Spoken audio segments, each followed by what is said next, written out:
Bloomberg Audio Studios. Podcasts, radio, news. You're listening to Bloomberg Businessweek with Massar and Tim Stenovec on Bloomberg Radio. Well, April is Autism Awareness Month. The bioneurological developmental disability now affects 1 in 36 children.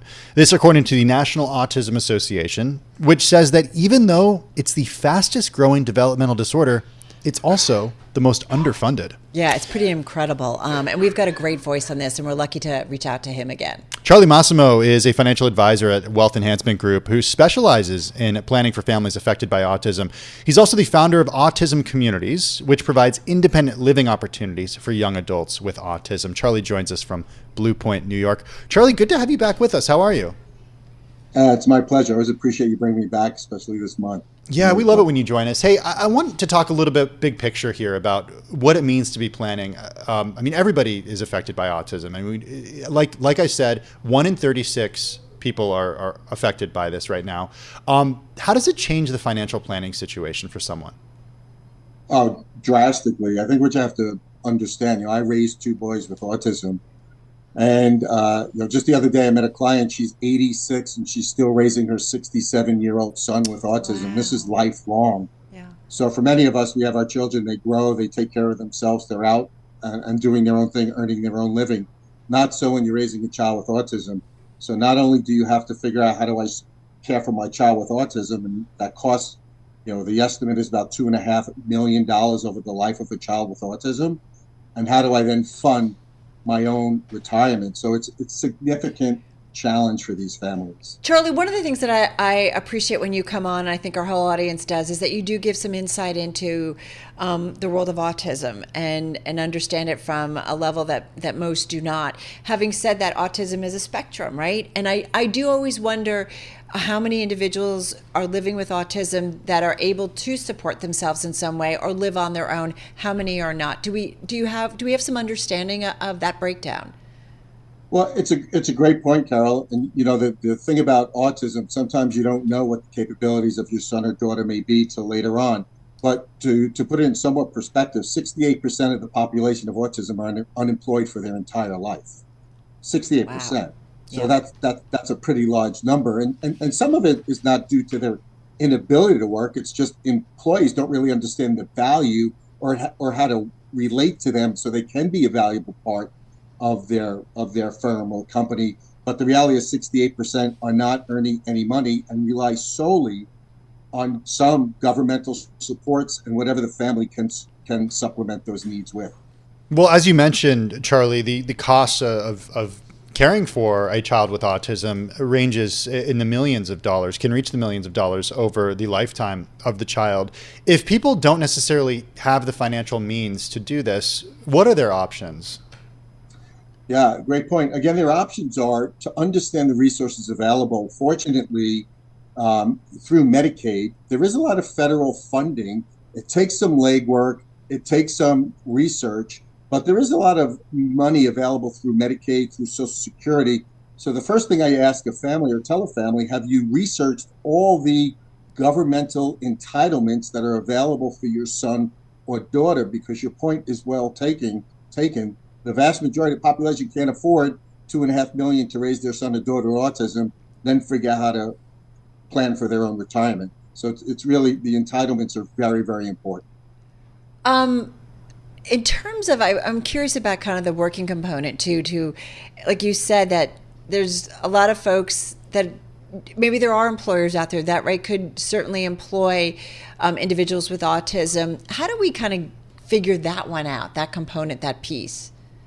Yeah, that's been a challenge for a long time. And there are companies like Microsoft, there are companies like Panera, and others that have found a way and this is where AI is going to become a big part for this population, because through AI programs, they're learning how to communicate with the autism population in the workforce. And I'm really excited about that component.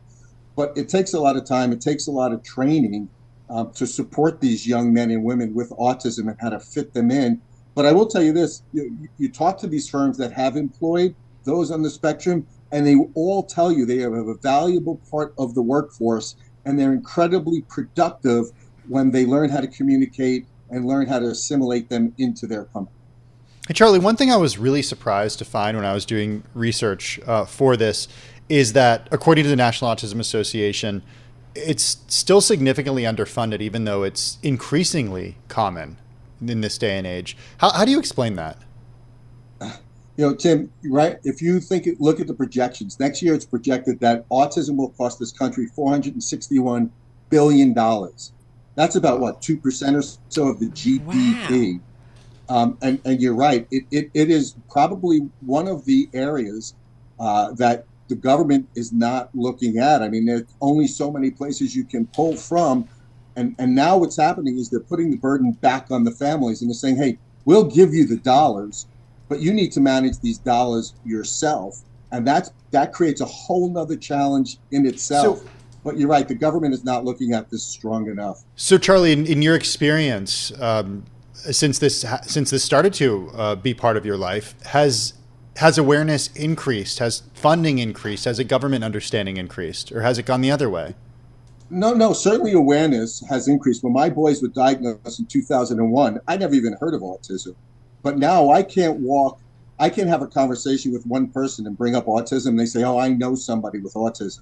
So awareness is significantly increased, and diagnosis has significantly increased. So those things are great, are happening. But again, there are parts, the financial aspect is just not being addressed in a strong enough fashion, and it has to be, or this is going to become an epidemic for the country that's going to get ahead of itself or get too far ahead of itself that we're never going to be able to figure it out. Help me understand the financial aspect. Is it the overall cost that you find that we've got to kind of figure out? Because you do seem to say that there's money provided for individuals, but it's on the owner, then for them to kind of figure out how to do it all. I mean, if you could change a couple of things overnight, Charlie, what would you do? If I could change, I'd make more of the beyond therapies. No kids having to deal with autism, I'm assuming would be number one. But yeah, of course. But unfortunately, that's not going to happen. But I think I would have more of these therapies, because what happens is once you get to the age of 21 and over 21, a lot of the services that were covered prior to 21 are no longer covered. Right. So I'd like to see a lot of these health insurance companies realize that these therapies are lifelong: speech, OT, PT. These are lifelong therapies that have to be part of these child or these adults' lives, and it's just not covered, or a lot of it is not covered. So the first thing I would do is look at the healthcare system and say, we got to address this in a much more aggressive manner. Then the second part, I would really figure out with HUD. How do we make affordable housing available? Because we can't have these young men and women living with their families until their families die or until their parents die. But depending on where you live in this country, it's just unaffordable for this to happen. So I will look at HUD to create better programs to make housing affordable for those with intellectual disabilities. Well, that's where I want to end with your work that you've been doing at Autism Communities. Can you just talk a little bit about what you created? Just about a decade ago at this point, Charlie? Yeah, it's not just Autism Communities; it's so many other associations that we've been part of. But I think the goal is working with developers and taking these affordable units within these developments that they're building, and then setting them aside for those with intellectual disabilities. So instead of paying market rate, we've gone to the developers and say, can we reserve a couple of your units and put them for low income housing? And that certainly helps or goes toward making it more affordable. So we're looking to work with more developers to create more of these housing or affordable housing units for those on the spectrum. Yeah, makes a lot of sense. All right, Charlie, so good to check in with you. Be well. Charlie Massimo, financial advisor at Wealth Enhancement Group, as we said, specializing in planning for families affected by autism. He's also the founder of Autism Communities, joining us there from Blue Point, New York. Well, the contribution of Latinos to the U.S. economy rose to $3.2 trillion in 2021. It would rank fifth in the world if the group were an independent country, just behind Germany and ahead of the UK and India. This according to a report released last fall. So, Carol, compared with the world's biggest economies, U.S. Latino GDP was the third fastest growing economy during the decade ending in 2021, behind China and India. This, I should note, all from a Bloomberg story back in September. Yeah, I feel like Bloomberg does a lot of reporting about this, about the importance of following the Latin community, certainly here in the United States, as consumers, as brands, just everything, politics. I was going to say a political block, too. Very, very important. Members of the group, though, face pay inequality, stereotyping, Tim, and also underrepresentation, though, still in the workplace. Coqual is a nonprofit think tank that is working to change that. The group, in its own words, has a mission to, quote, address bias and uncover barriers to advancement for underrepresented populations in the workplace. Linnea Irvin is the CEO of Coqual. She joins us from New York City. Linnea, how are you? Well, it's great to see you all. I'm delighted to be here. I'm well, thank you. So the big question that I think I have is how can this be addressed? How can you address bias and uncover barriers to advancement specifically for this group? Right. You set it up, in your earlier statements. There's tremendous economic opportunity here. And I think that, denying not only the strength of the consumer, the brands, but also the entrepreneur base that is found within this cohort is a huge risk, I think, for the U.S. economy. And I think what we see in the work environment is that there's an opportunity to invite Hispanic and Latino professionals into the work environment to deliver their best selves, their most brilliant contributions to business without requiring them to perhaps hide or basically, these burdens to cover up their heritage, their backgrounds in order to advance in the work environment. And that's what we're seeing. Is there something different from, we often talk about this, that individuals in the workforce, we embrace diversity, and yet there's still a lot of individuals who don't feel like they can embrace their diversity, if you will, or their differences when it comes. Is it something different for the Latino community, other than if it was Black Americans or LGBTQ? Just curious. Again, there's obviously nuance in studying this group, but yes, it is different. There's tremendous intense othering around things such as language and accent, and so there's a different pressure to cover with this group. There's discouragement from speaking one's language in the workforce. We see actually barriers to advancement, slower rates of advancement, and pay inequities for those who speak Spanish as a first language, for example, versus those who speak English as a first language. And we do think that there's opportunity here, to resolve this, because ultimately, look, if you have an individual who speaks Mandarin or speaks French or speaks Spanish in the work environment, that actually is valuable when you think about hopping on a flight to a client and or ensuring messaging to your user. There's a reason why many colleges have language requirements, right? Absolutely. It's an incredible asset to be able to speak multiple languages. No, it's a really good point, right? That's an asset. Mm-hmm. Absolutely.